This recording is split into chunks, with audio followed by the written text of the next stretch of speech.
As Tunde walked into the school grounds and saw the pretty schoolgirls, a smile crossed his face. I think I'm going to like it here, he thought. In the busy city of Ibadan, Nigeria, there lived a good-looking young man named Tunde. He was the only son of Madame Folakai, a rich businesswoman who had lost her husband shortly before Tunde was born. From the day Tunde came into the world, he became Madame Folakai's golden boy, her only comfort in a life marked by loss. Madame Folakai's house was a big fancy home in the rich part of town. The walls had costly art and brought-in fancy seats filled every room. It was in this world of plenty that Tunde grew up, never lacking anything. As Tunde grew up, it became clear that Madame Folakai's love for her son had no limits. Whatever Tunde wanted, he got. When he was just 5 years old, Tunde had a fit in a toy store, asking for the newest game box. "Mummy, I want it. I want it now," Tunde yelled, his face red with anger. Other buyers looked on with upset faces, but Madame Folakai just smiled and said, "Of course, my dear, anything for you." She turned to the shocked shop owner and said, "We'll take two, one for his room and one for the living room." This pattern went on through Tunde's growing years. Whenever he did something wrong, Madame Folakai would brush it off, proudly saying, "My son is always right." This blind backing, while born from love, would set up a chain of events that would change their lives forever. One day, when Tunde was 10 years old, Madame Folakai's friend Hadiza came to visit. Hadiza was a stern-looking woman with kind eyes who had known Folakai since their school days. As they sat in the rich living room drinking costly wine, Tunde burst in wanting care. "Mum, I want to go to Freedom Park next week. Book the tickets now," Tunde ordered, not even saying hi to Hadiza. Madame Folakai beamed at her son. "Of course, my prince. I'll make the bookings right away." As Tunde walked out of the room, Hadiza couldn't keep quiet any longer. "Folakai, you are going to spoil this boy." Madame Folakai's smile faded, changed by a guarded frown. "What do you mean, Hadiza? I'm just showing my son how much I love him." Hadiza leaned forward, her voice soft but firm. "Love isn't about giving a child everything they want. It's about teaching them right from wrong, about getting them ready for the real world." "The real world," Madame Folakai sniffed. "My Tunde will never have to worry about the real world." "I've made sure of that." Hadiza shook her head sadly. "Folakai, listen to me. I've seen this before. Children who grow up like this, they have trouble when they face real tests. They don't know how to handle being told no or failing."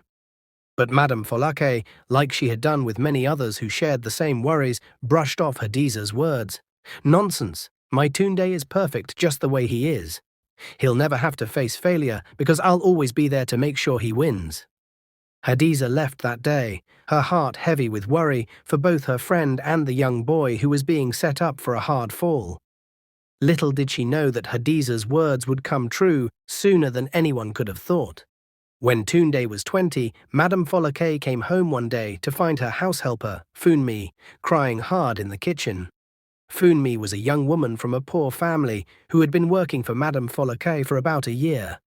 She was hard-working and quiet, which was why her crying now alarmed Madame Folakai. "Funmi, what on earth is wrong?" Madame Folakai asked, more annoyed than worried. Through her tears, Funmi said, "Madam, he got me pregnant." For a moment, Madame Folakai stood frozen, her mind refusing to take in what she had just heard. Then instead of listening to Funmi or thinking that her son might have done something wrong, Madame Folakai flew into a rage. "How dare you!" she screamed, her face twisted with anger. "How dare you lie about my dear son!" Funmi fell to her knees, begging, "Please, madam, I'm not lying. I didn't want to, but he made me and I was afraid to lose my job." But Madame Folakai wouldn't hear it. "You thankless witch, after all we've done for you, you're just trying to trap my son, aren't you? To get your hands on our money." After several minutes of this mean talk, Madame Folakai stopped, breathing hard. She glared down at the crying Funmi and spat out, "Get up, we're going to put an end to this nonsense right now." Without a second thought, Madame Folakai called her own doctor, Dr. Okafor. "Doctor, I need you to do a thing, reach deep into her and rip the baby out." Then she turned to her driver, who had been watching the scene with wide, fearful eyes. "Take this girl to Dr. Okafor's clinic. Now." As Funmi was pushed into the car, still crying and now begging, "Please, madam, please don't do this." Madame Folklore turned a deaf ear. In her mind, she was guarding her son, saving the bright future she had always seen for him. As Funmi went through the painful act to end her pregnancy, she cried and cursed Tunde. "My God will punish you, Tunde," she sobbed. "You and your mother will know no peace for what you've done to me." This event marked the start of a bad pattern. Over the next 2 years, Tunde got Funmi pregnant 3 times. Each time, Madame Folklore cleaned up the mess, forcing Funmi to end the pregnancies. She refused to see the monster her son was becoming, always finding ways to say his acts were okay. "Boys will be boys," she would say to herself, on purpose ignoring the pain and hurt she was causing Funmi and helping in her son. After the 3rd time, Funmi finally found the courage to leave. As she packed her few things, Madame Folklore faced her. "Where do you think you're going?" Madame Folklore asked. Funmi, her eyes red from crying but her voice steady, replied, "I'm leaving, madam. I can't do this anymore. What you and your son have done to me is not right." Madame Folklore's face hardened. "If you breathe a word of this to anyone, I'll make sure you never walk in this city again. Do you understand?" Funmi looked at Madame Folklore, and for the first time the older woman saw not fear, but pity in the young woman's eyes. "I understand, madam. But remember, every action has its payback. Someday, you and Tunde will have to face yours." With that, Funmi walked out of the house, leaving Madame Folklore to wrestle with doubts she quickly pushed down. Meanwhile, Tunde stayed happily unaware of the pain he was causing. He kept on with his easy life, partying with friends, spending his mother's money, and treating people as if they were only there for his fun. After finishing school with just okay grades, thanks to big gifts from his mother to the school, Tunde had to join the 1-year National Youth Service Corps plan. He was sent to a girls' high school called Sunrise Girls' High School in the western part of Nigeria. The night before he was to leave, Tunde sat in his room. He was among costly gadgets and fancy clothes, trying to decide what to pack. Madame Folklore knocked on his door. "Tunde, my dear, are you ready for tomorrow?" Madame Folklore asked. Tunde groaned loudly. "Mum, do I really have to go? Can't you talk to someone? Get me sent somewhere in Ibadan instead." Madame Folklore sat on the edge of his bed, patting his hand. "I'm sorry, my love, but even I couldn't change this. It's only for a year. Think of it as a trip." Tunde rolled his eyes. "Some trip, stuck in the middle of nowhere, teaching a bunch of village girls." Now, Madame Folklore chided gently. "It won't be that bad. And remember, you're my son, you can handle anything." As she left the room, Tunde flopped back on his bed, already planning how to make his year of service as easy and fun as possible. The next morning, as Tunde's driver loaded his many bags into the car, Madame Folklore worried over her son. "Are you sure you have everything, dear? Your bank card? Your new phone?" she asked. Tunde nodded with no patience. "Yes, Mum, I've got everything. Can we go now?" As they said their goodbyes, neither of them could have dreamed how this year would change their lives forever. This was the first time Tunde would be far away from his mother, and the thoughts at first made him sad. However, his sadness quickly turned to joy when he arrived at Sunrise Girls' High School.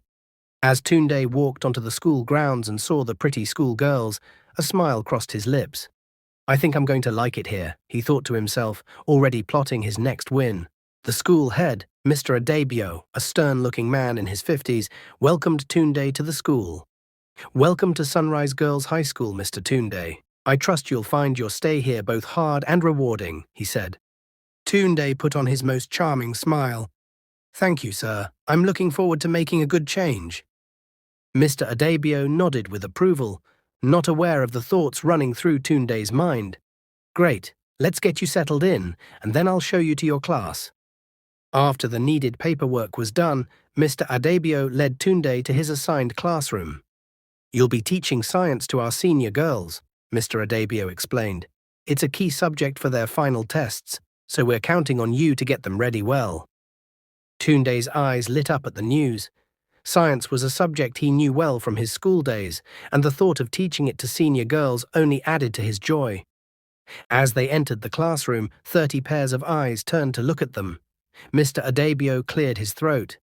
Girls, this is Mr. Tunde. He'll be your new science teacher for this school year. I expect you to show him the most respect and focus on your studies.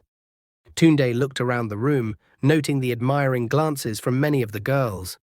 Hello everyone, I'm excited to be here and to help you all do well in science. I have a feeling this is going to be a great year, he said. A group sigh seemed to sweep through the classroom, and Tunde knew he had them hooked. Among the senior class students were 3 girls, Chioma, Ngozi, and Yewande, the self-named PGS, or prettiest girls in school. As Tunde began his first lesson, he made sure to create the perfect first feeling. He showed his smarts and charm, adding jokes and easy examples that had the class hanging on his every word. Now who can tell me about Newton's laws of motion? Tunde asked, his eyes scanning the classroom. Ngozi's hand shot up.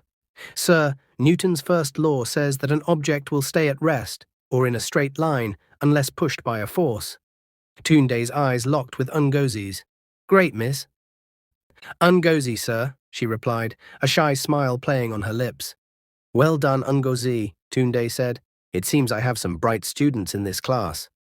As the lesson went on, Tunde made sure to engage all the students, but he couldn't help paying extra care to Ngozi and her friends. He could see the liking in their eyes and planned to use it to his gain. After class, as the students filed out, Chioma, Ngozi, and Yewande stayed back. Mr. Tunde, Yewande said, we just wanted to say how much we liked your lesson. Science has never been so fun. I'm glad you enjoyed it. Science can be great when you come at it the right way.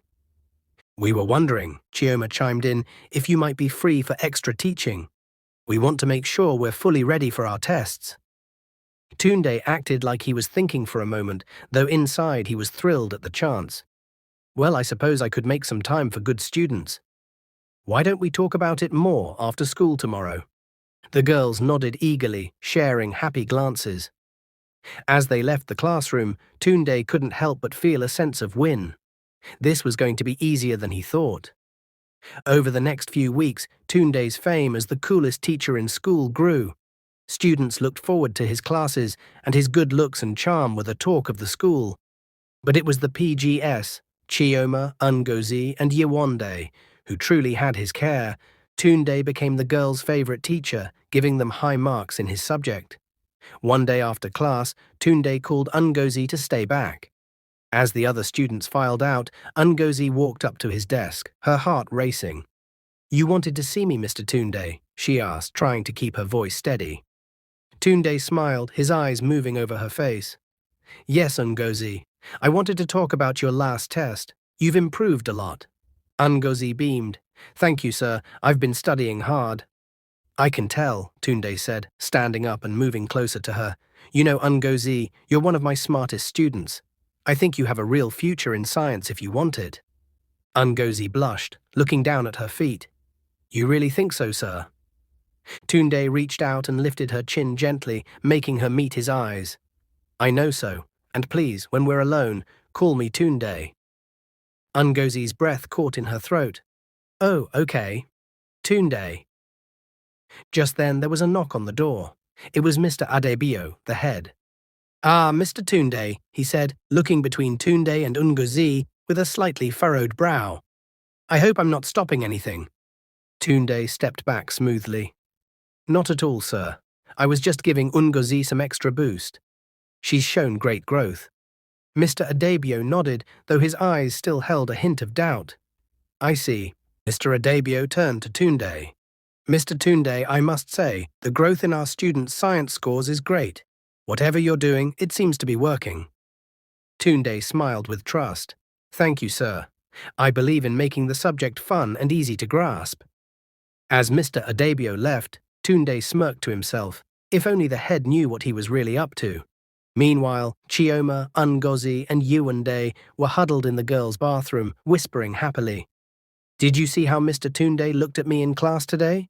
Yewande gushed. I swear he was staring at me the whole time. Chioma rolled her eyes. Please, he was clearly looking at me. Didn't you notice how he kept using my name in examples? Ngozi listened to her friends argue, a secret smile playing on her lips.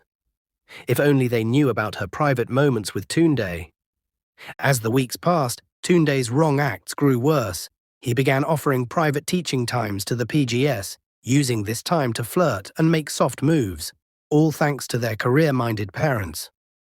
During one such time at Chioma's house, Tunde sat close to her on the couch, their legs touching as they looked over a book. So you see, Tunde explained, his voice low and close, the force of pull between two objects is opposite to the square of the space between them.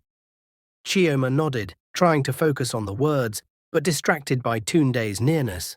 So, the closer they are, the stronger the pull. Tunde turned to her, their faces inches apart. Exactly. Can you feel it?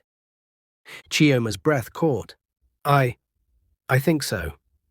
Just then, Chioma's phone buzzed with a text from Ngozi. How's the study time going? The moment broken, Chioma pulled back slightly. Oh, maybe we should take a break. Tunde smiled, hiding his anger. Of course, we've covered a lot today. As Tunde left Chioma's house, he couldn't help but feel a thrill at the game he was playing. He had all three girls wrapped around his finger, each thinking she was special to him. One big day, during Miss Unkechi's bio lesson, Chioma suddenly felt sick. She stood up quickly. Miss Unkechi, she said, her face pale, I don't feel well. May I be excused? Before Miss Unkechi could answer, Chioma rushed out of the classroom. Worried, Miss Unkechi kept on with her lesson, but her worry grew when, a few minutes later, Ngozi also asked to be excused, followed shortly by Yewande. After class, Miss Unkechi found the three girls in the bathroom, all throwing up hard. Girls, she said gently, is everything all right? Should we go to the school clinic? The three friends shared nervous glances before nodding silently. At the school clinic, Dr. Amahra, a kind-faced woman in her 40s, checked the girls one by one. As she finished with Yewande, the last of the three, a grave look settled on her face. Girls, she said with care, I need to ask you something and I want you to be honest with me. Is there any chance any of you might be pregnant? The quiet that followed was heavy. Dr. Amahra's guess had been right. She sent their tests to the lab, and all three girls tested positive for pregnancy,